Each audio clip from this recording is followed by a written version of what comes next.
గుప్త నిధులు దొరకబోతున్నాయి. అది ధనమని కాదండి, మీ ఇష్టమైనది మీ దగ్గరకు రాబోతుంది.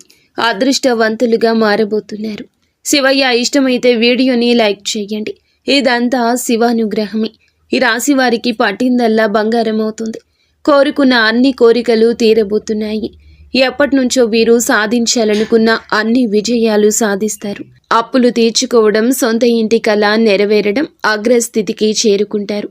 ఈ రాశి వారు ఎప్పటి నుంచో వెతుకుతున్న మీ ధనం లేదా మీ అవకాశం, మీ సమస్య తీరడం జరుగుతుంది. ఇంకా ఇతరత్ర ఎటువంటి సందేహాలు, సమస్యలు ఉన్న భార్యాభర్తల సమస్యలు, సంతాన సమస్యలు, ఆస్తి తగాదాలు, ప్రేమించిన వారు దూరం కావడము, కోరుకున్న వారి గురించి ఆలోచనలతో మానసిక బాధలు, ప్రతి సమస్యకు కూడా మా గురువు గారు మీకు పరిష్కార మార్గాన్ని అందించగలరు. దయచేసి నమ్మకంతో మా గురువు గారికి ఫోన్ చేయండి. సమస్యల పరిష్కారాన్ని పొందండి.